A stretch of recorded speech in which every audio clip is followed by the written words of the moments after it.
So നമുക്ക് ഇനി ബാക്കിയുള്ള ക്വസ്റ്റ്യൻ നോക്കാം. ബാക്കിയുള്ള ക്വസ്റ്റ്യൻ നോക്കുന്നതിന് മുന്നേ ഇത് ഞാൻ ഡീറ്റെയിൽഡ് ആയിട്ടൊന്നുകൂടെ പറഞ്ഞുതരാം.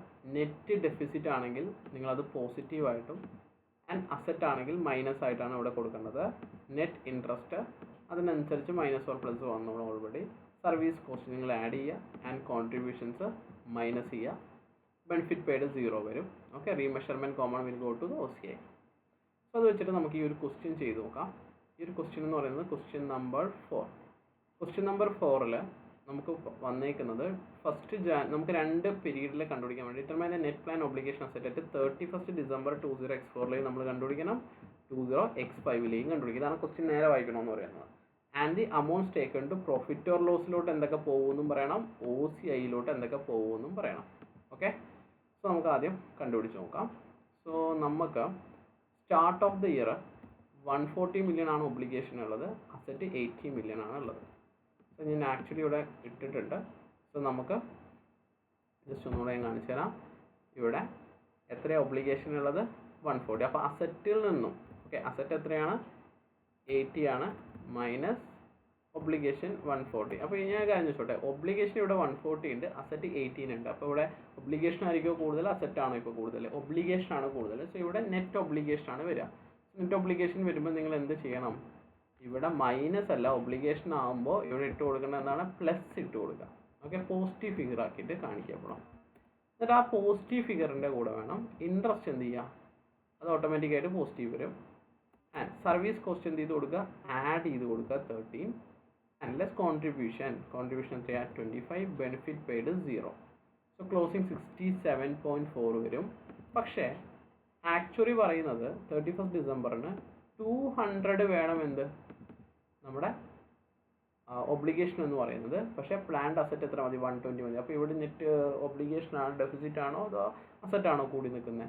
സോ ഒബ്വിയസ്ലി ഒബ്ലിഗേഷൻ ആണ് കൂടി നിൽക്കുന്നത്. എത്ര കൂടി നിൽക്കുന്നുണ്ട്, ഒബ്ലിഗേഷൻ 80 കൂടി നിൽക്കുന്നുണ്ട്. പക്ഷെ ഇപ്പോൾ എത്രയേ ഉള്ളൂ, 67.4 ഉള്ളൂ. ദാറ്റ് മീൻസ് 12.6 നമ്മൾ എന്ത് ചെയ്യണം, ഇൻക്രീസ് ചെയ്യിപ്പിക്കണം. എന്ത് ചെയ്യണം, ഇൻക്രീസ് ചെയ്യിപ്പിക്കണം.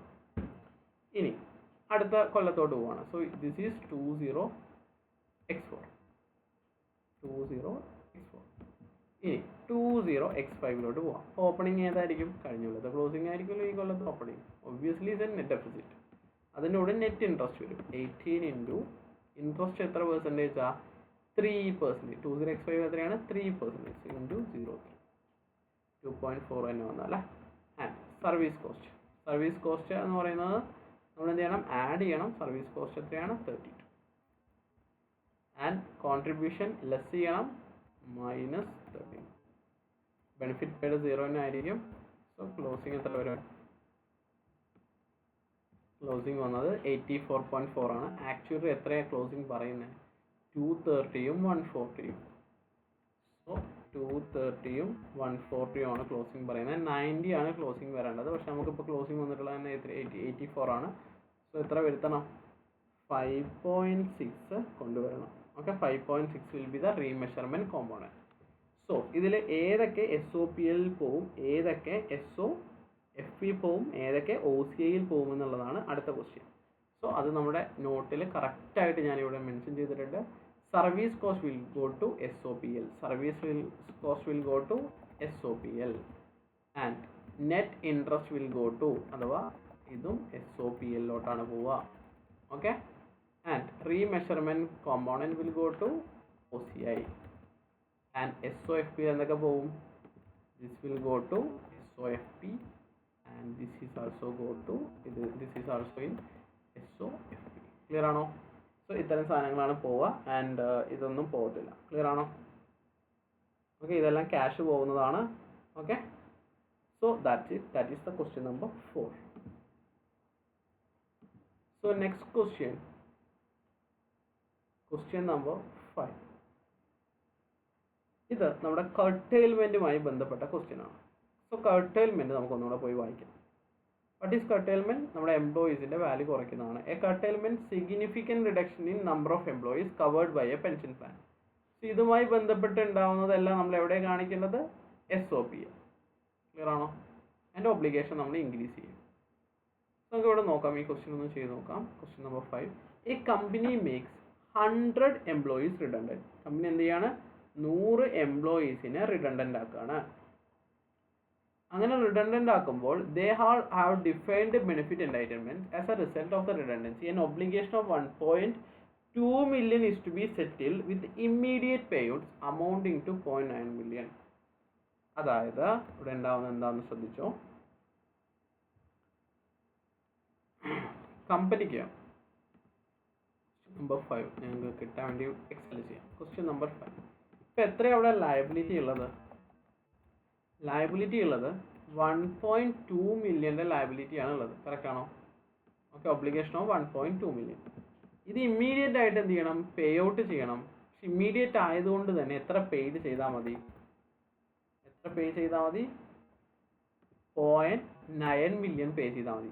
കുറേ ടൈം എടുത്തിട്ടാണെങ്കിൽ 1.2 മില്യൺ പേ ചെയ്യേണ്ടി വന്നു. ഇപ്പോൾ ആയതുകൊണ്ട് 0.9 പേ ചെയ്താൽ മതി. നമുക്ക് എത്ര രൂപ ലാഭം? പെട്ടെന്ന് പേ ചെയ്യുന്നതുകൊണ്ട് എത്ര രൂപ ലാഭം? 0.3 ലാഭം. ഈ 0.3 നമ്മൾ എവിടെ കാണിക്കും? SOPL ഗെയിൻ ആയിട്ട് കാണിക്കും. എങ്ങനെ ഗെയിൻ SOPL കാണിക്കുക? ക്രെഡിറ്റ് ചെയ്യും. ക്ലിയർ ആണോ? That's it. ഓക്കെ, സോ എങ്ങനെയാണ് നമ്മുടെ ലയബിലിറ്റി കുറയും അല്ലേ? സോ നമുക്കൊന്ന് ജേണൽ എൻട്രി ഞാൻ കാണിച്ചു തരാം. Debit liability or the obligation 1.2. എന്ത് പോയി? നമ്മുടെ കയ്യിൽ നിന്ന് ക്യാഷ് പോയില്ലേ? ക്രെഡിറ്റ് ക്യാഷ് 0.9 മില്യൺ ആൻഡ് ഒരു സാധനം കൊണ്ട് credit gain on disposal or gain on redundancy, that is in SOPL എത്ര? 0.3 million. That's it. Clear ആണോ? That is question number 5. Then the final question in this section, question number 6. കുറച്ച് വലിയ question ആണ്. Required, explain the accounting treatment of TC pension scheme for the year ended 31st March 2006 together with the supporting. ഇത് കുറച്ച് വലിയ question ആണ്. അപ്പോൾ നമുക്ക് എന്ത് ചെയ്യാം? അടുത്ത വീഡിയോയിൽ ചെയ്യാം. ഓക്കെ.